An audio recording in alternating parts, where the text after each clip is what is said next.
Hi and welcome to Thriver TV, the place to break free from narcissistic abuse with quantum tools and understandings. Today's Thriver TV episode is a biggie. It's something so many of us in this community have asked or are still asking. And I remember when I met the narcissistic husband at 35 years of age at the very first dinner together. The next evening after we first met, I was sitting across the table from him and I knew I'm going to marry this man. I just knew it. And please know, I'd never felt like marrying before this, but now I did feel like it. In fact, I was sure that he was everything that I'd ever wanted. Attractive, successful, spiritual, romantic, caring, totally into me. He was the supposed perfect package for me. Yet with what I now know, I know that there is a much deeper chemical truth going on, soul to soul, a powerful attraction at the level of a soul contract. Now, for those of you who are thinking, I don't want to listen to any new age BS woohoo, you may want to get off this video and watch another one of mine or even somebody else's. Yet I know that many of you in this community have a strong spiritual bent, and I'm committed to showing up as my authentic self. So I'm just going to tell you what I believe is the truth about the level of attraction we have for the narcissist and why it is so intense and why it is supposed to be so intense. I remember years ago I read a passage by Barbara DeAngelis which she explained in one of her books, and I can't remember what book it was, and I think I lent it out years ago. So someone who can, if you remember this, please post it below this video or on the blog conversation. And it went something like this: two souls up in the ethers before coming down to earth this time were working out the stuff they were going to work on in this lifetime, and one says to the other, "Dearly beloved, thank you so much for taking on this soul contract to help me." And the other soul says, "You are so welcome, dear one. I promise to make you love me and to stay connected to you and hurt you over and over and over until you learn to break free and love yourself." And the other soul is elated beyond measure because this is exactly what this soul requires in order to get the job done. Heal what she hasn't healed yet in her previous journeys. And when I first read this passage, I was deeply in the throes of healing from narcissist number one. And I remember that I tingled all over from head to toe.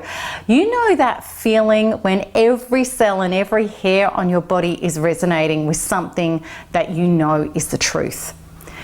It was one of those experiences, and I cried buckets of tears with the relief of the confirmation that what I'd gone through had a higher purpose. It was not just some sick, cruel joke of life.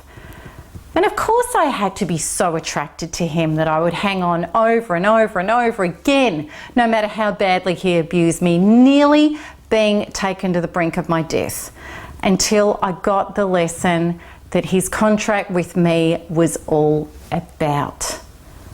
And it was this, namely this: let go. Stop assigning false sources as your source of self. Heal yourself to love and approve of you and have your own solid, healthy inner identity. And like so many of us in narcissistic abuse, it took me a while to wake up. Initially, I didn't want a self-partner and listen to what my inner being was screaming, a loud, resounding no about him. Instead, I was invested in him through my unhealed wounds that he was smashing me over the head with so that I could finally heal them. And that was the glue that was holding us together. That was the intense attraction. It was meant to be. It was meant to play out that way. And before I woke up out of the trance that he was my source, that's what I believed, that he was my source, and realized the truth that I needed to come home to myself to be my own source. He was the messenger of my wounds and not the savior of them. The connection and attraction felt so intense that I believed we had a soul contract to never separate, and that there would never, ever be anyone else that I wanted to partner with in any lifetime. I thought he was it for eternity. Of course it felt this heavy, it was meant to. That divine orchestration meant mere information about narcissists would never have got me away. In fact, nothing short of healing to completion of my own inner wounds would have. Initially, I thought I was freeing myself from his torturous abuse. Later, I discovered it was actually all about freeing myself from the broken parts of me that were not allowing me to be my true self. And once I committed to that, the soul contract was finished. He had no further need to be in my life, and I had no further attraction to him at all. I went through a similar but much more watered down version with narcissist number 2. He was a soul contract as well, regarding healing my still existing security and abandonment fears. And the difference was in that relationship was that I woke up much faster this time.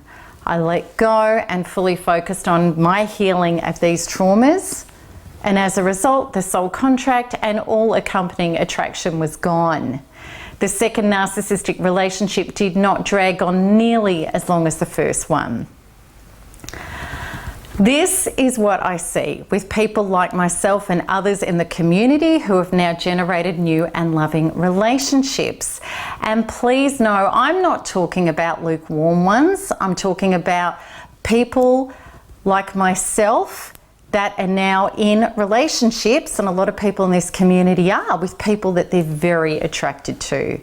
And this is the difference.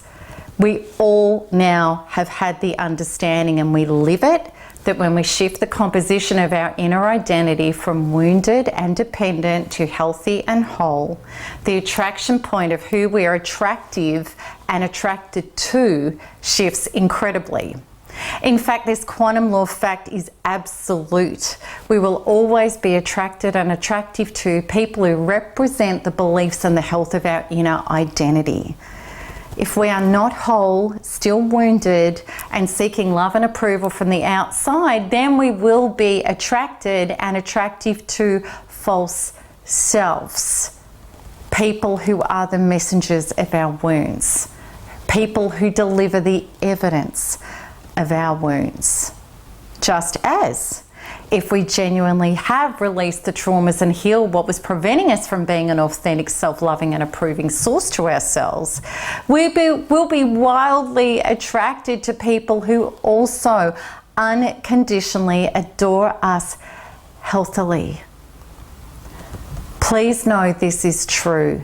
That is the love relationships that myself and other people live now. How do we know when we're not healed yet? How we know is we look at the relationships or non-relationships we are having. Have you ever heard a woman say, or maybe you've said it yourself, I'm just not attracted to nice guys, they just don't do it for me.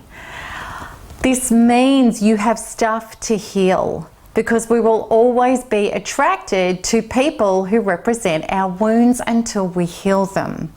And there are men who say, she's such a great girl and she's really quite pretty, I just don't find her interesting enough for me. Now you know why. The following are some really simple examples of how we attract our unresolved wounding. This is how it goes. If you've never healed the trauma from your family of origin, infidelity, for example, and or the previous infidelity of your earlier relationships, you will be chemically attracted to someone who is unfaithful. This is a soul contract. If, like my previous self and so many others in this community, you've never released the trauma of having no rights or your boundaries infiltrated and your life controlled by others, you will be totally attracted to somebody else who does that to you. People who give you healthy space and trust will feel really unattractive to you. That is the soul contract. If you were traumatized as a child with being pushed aside and feeling invisible and unimportant, you will constantly be attracted to lackluster people who never commit to you or have you as a very low priority. These people who you play this out to at an impactful level are soul contracts. If anyone shows up who is into you genuinely, you will reject them. The easy way to work this out is you are attracted to those people who represent your unhealed pattern. You have soul contracts so that you can heal the pattern. The healing is not done logically. It has to be done at a true cellular DNA level within your inner being as a releasing of the related previous trauma and a reprogramming of your subconscious programs. So many of us who've been abused by narcissists, even after decades of personal work, which was done at an ineffective head level, thought we were healed and then found out we weren't. So I hope that this episode has really helped clear up some things for you and given you hope that yes, you will be attracted to healthy, happy relationship people when you do the inner work. And like those of us that have the previous narcissists that we thought we could never even take a breath of air again without them being our lovers, have become as interesting and attractive as a slug on a pavement. In fact, my attention toward a slug on a pavement is more likely than any pull towards the previous narcissist. No offense to them, they just aren't my reality. So please come over to the blog to join the conversation at blog.melanietoniaevans.com. And until the next Thriver TV episode, keep healing, keep smiling, and keep thriving because there's nothing else to do. Lots of love. Bye-bye.